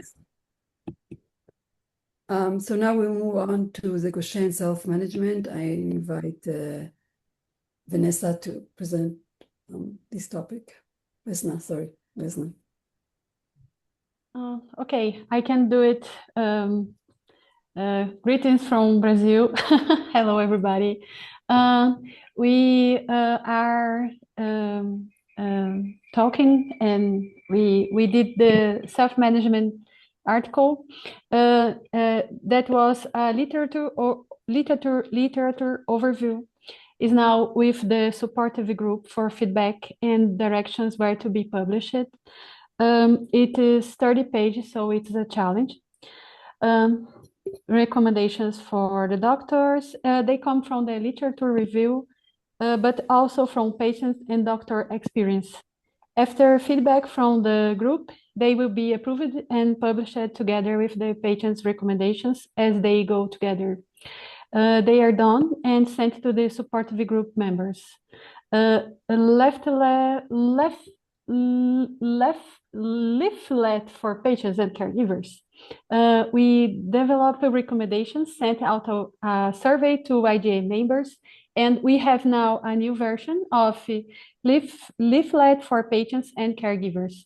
Now it is called Living Well with Gaucher, as the feedback was not to say self-management and not to say disease. Please, the next slide. And the abstract will prepared for the IWGGD. This is the leaflet that we prepared, and it will be finished and translated in more languages to be shared with doctors and patient organizations and through social media. Next slide, please. Okay, home treatment. Next slide, please. Thank you. This project had some challenges. As we finish it with the self-management part, we will dedicate now more time to this one. Vesna is leading the project. I am helping. Now we have a draft with many comments, and we will soon have a meeting to discuss the comments we are not able to resolve. The guidelines will also include some helpful documents to use in practice about home therapy. And finally, next slide, please. These are our goals, and we will do our best to support patients globally. Thank you. Thank you. That's it. Just continuing on home therapy, Beata will present the reviews I published and Yes. Hi. We will. So, hi, nice to see you. So we have published the review according the ERT home treatment. The idea of preparing this review was to do some recommendations or suggestions for the countries which don't have yet the enzymatic, so the home treatment in Gaucher patient. In the following slide, we can see, that there are no really trials or some summary publication clearly dedicated to home treatment. So we focused on majority on the clinical trials, which the goal was to show the effectiveness or safety of the treatment, but the large or significant group of the patient has had the home treatment, and based on the protocols or some guidelines or the recommendation for different countries, we tried to summarize all these suggestions. And on the next slide, we see the table in which we discussed quite carefully, and we tried to do some suggestions, some recommendations, or for these countries to do the local, of course, adapted for the specific needed and recommendations for each country, to do some suggestions how to prepare the system, on what should be paid attention on, to decide the patient can follow or shouldn't do the ERT at home.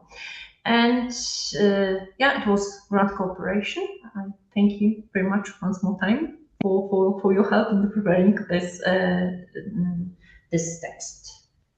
Okay, so we have to continue with us because she came up together with Jan, creating a new subgroup on irreversible manifestation, and she will present 2 projects they were thinking about.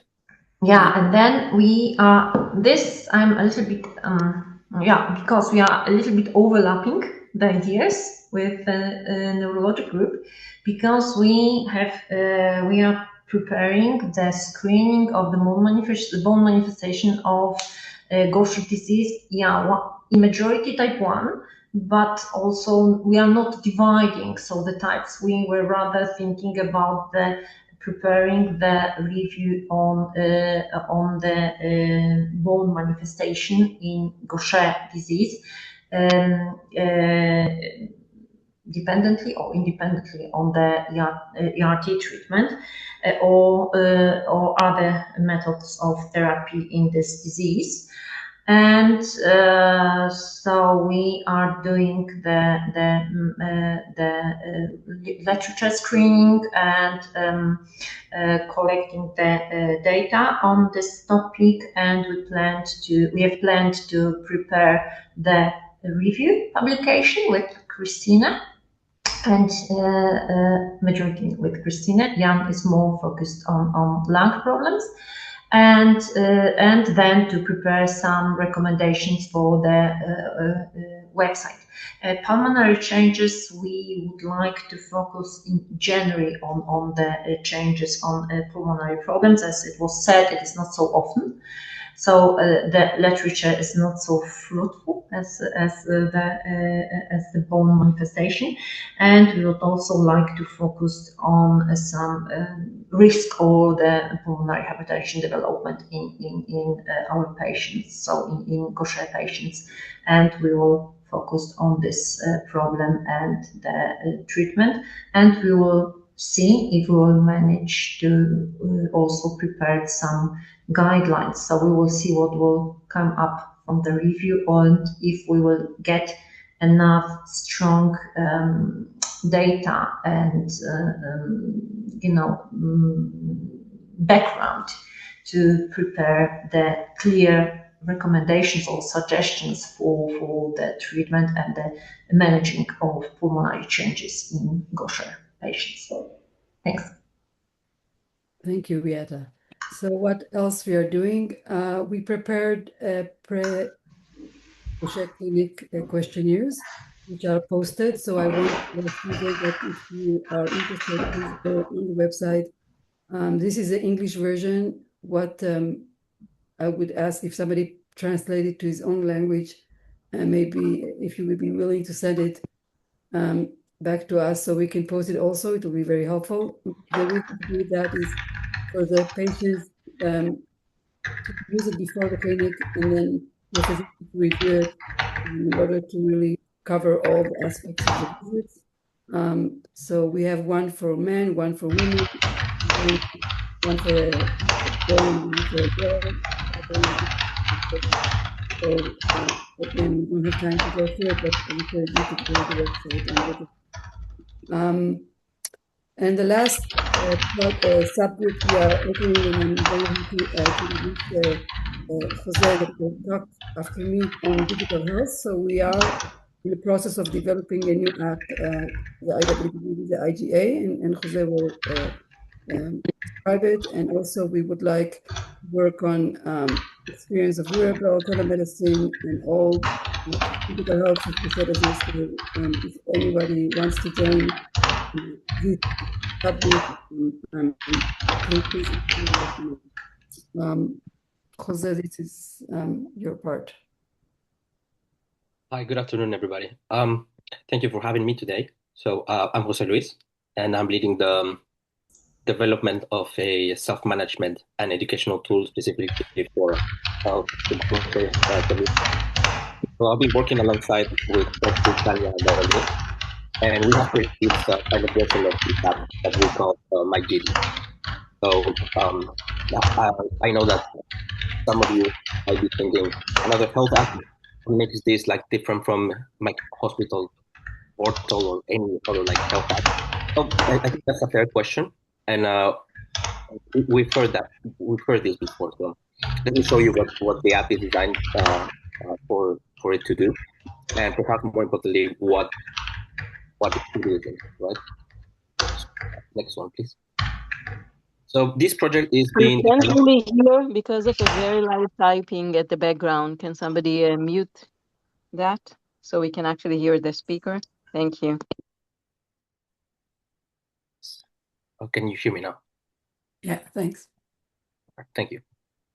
Yes, so this project is developed independently but collaboratively without any commercial or pharmaceutical involvement. So we've partnered with the IGA and the IWGGD and a health technology company called Huma Health, who is providing the technical infrastructure and secure the digital platform. So first of all, this is in any way a hospital and patient communication. There's no communication between healthcare and the hospital. It's just for the users to use it.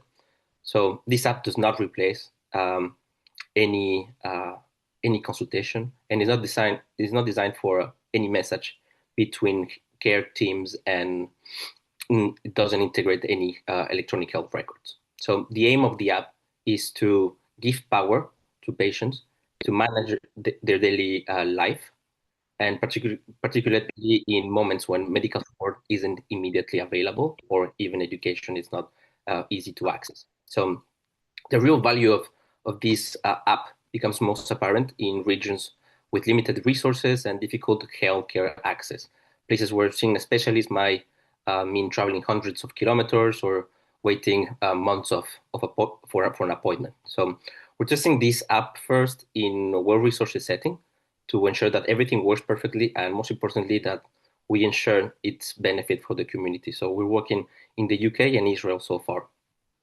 Now, for those who doesn't know what Uma is a digital platform which is based in the UK, which originally designed this app or this platform to power remote monitoring and patient support through secure and scalable technologies.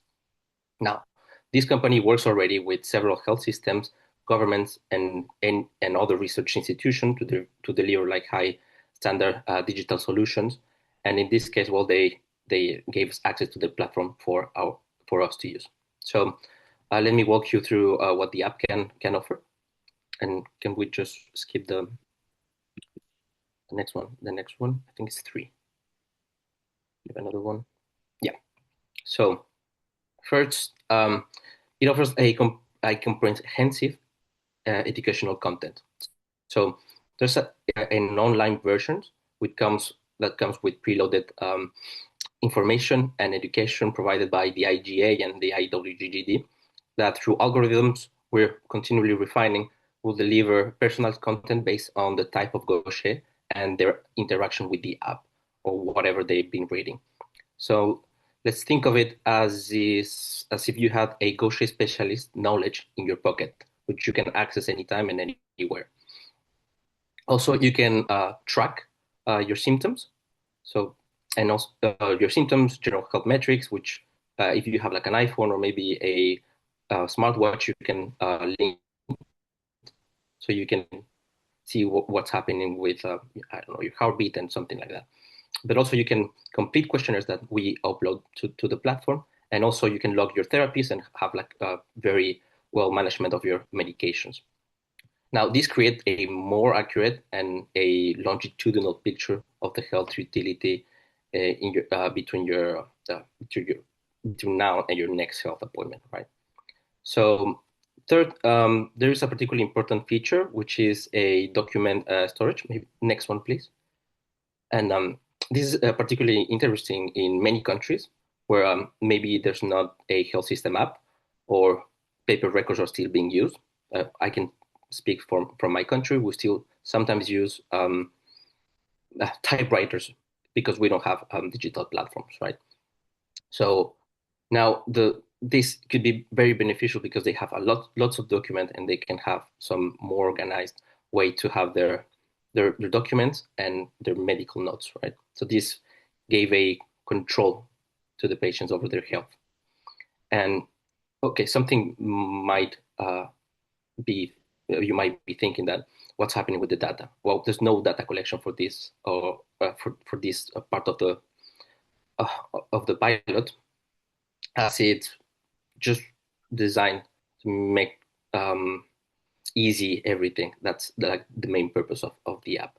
So the power remains entirely of the users, and yeah, that's it. Now let's highlight like what does the app doesn't do, and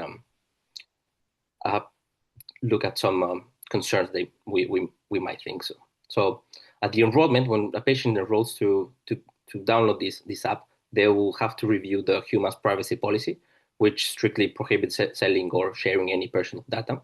And what we've done, or what we intend to do, is to implement a unique personal identification number, so you can protect your data and just keep it anonymized. And if you see this app, I will encourage you to think as this app is not competing with hospital apps, it's complementing them. So it's filling this space between life and your next doctor's appointment. So yeah, this isn't replacing any medical consultation, and it will never be. But for patients with difficult access to specialized care, or even to have an easier app to use, it can provide essential support in terms of education and the structure of how they're managing their disease. So yes, that's pretty much it. So yeah, next one. So if you're interested in enrolling and see how the app works, or if you know a patient that might be interested on, you can contact either Shoshi, Tanya, Darlene, or me, and we'll be delighted to hear from you. If you enroll, just keep in mind that some features you see today may change, be taken off, as we're constantly changing through the feedbacks we're getting. So this is like a living tool, so it constantly changes. And well, the spirit of this is that was built with the community and for the community. So thank you for your time, and I hope to hear from you anytime soon.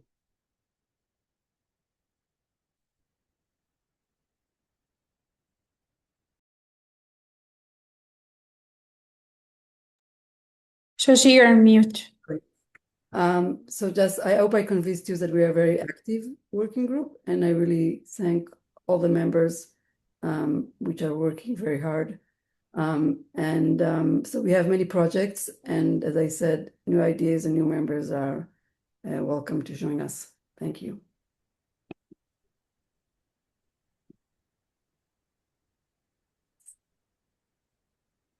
So we are now open for questions. Maggie, I see your hand up. Yes, please. That's for Peter. The thing is, we are overlapping regarding the bone disease and the spinal deformities, as well as the lung disease. So I suggest that maybe we can have a meeting and organize things, because also I've done a lot of work on the lung disease.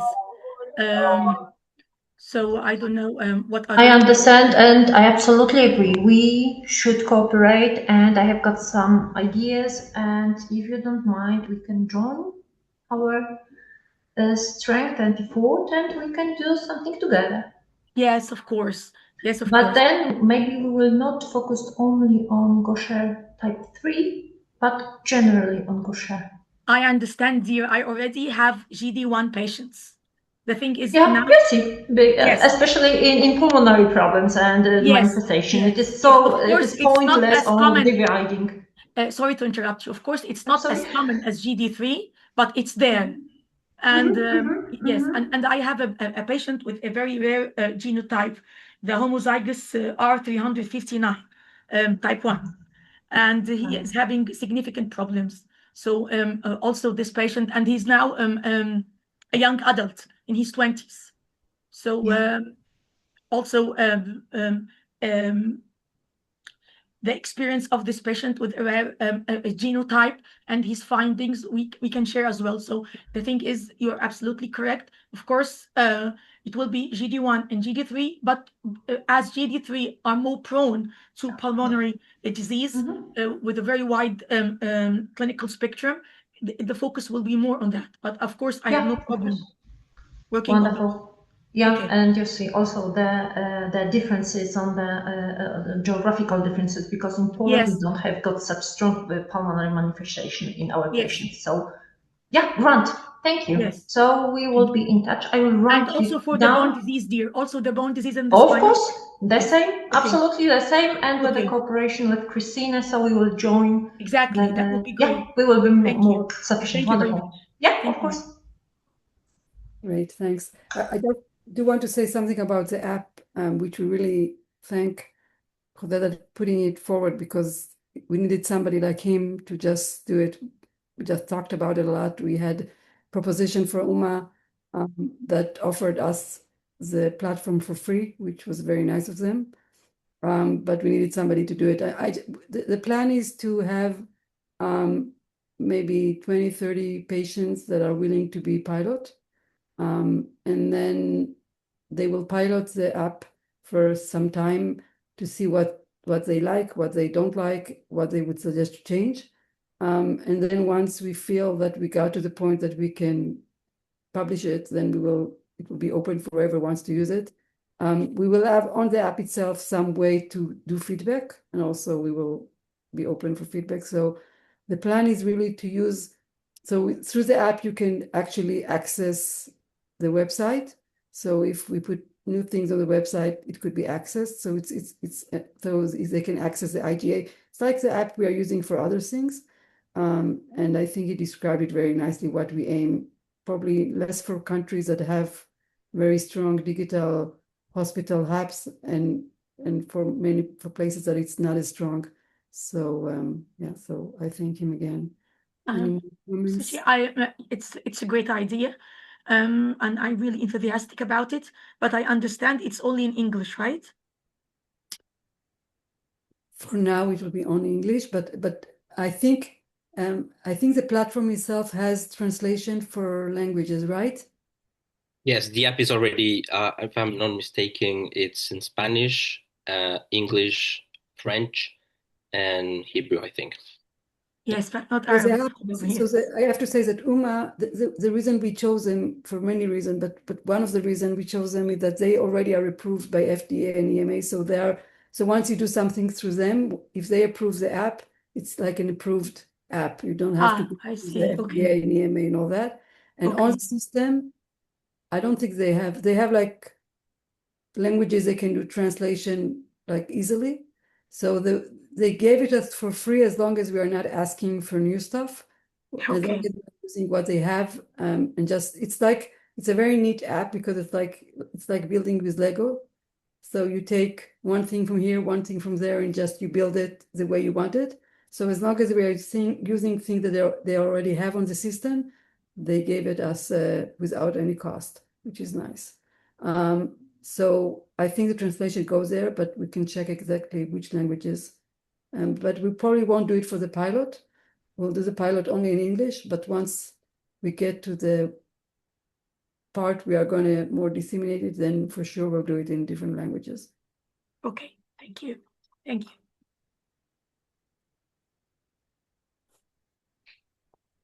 Darlene, do you want to say some conclusion remarks before we? Well, really just to thank you for all that you've done in putting this together, for everybody who's been involved in the working groups and everybody who's come and contributed today. And I think it's really heartening and encouraging that there are so many people who still want to be involved and drive projects, make things better for our patients with Gaucher disease. So do stay in touch, email us, reach out to the people that you've heard from if you want to get involved. We'll capture all the chat where people have volunteered for things. And we really do hope that we'll have lots of abstracts from you for the meeting next year and see lots of you in Trieste. Thank you all. Thank you very much. Thank you very much. Thank you. Thank you. It's a Bye-bye. lovely meeting, really. Bye-bye. Thank you. Bye. Bye. Thanks, Thank you. everyone. Thank you. Bye. Bye. Bye bye. Very much.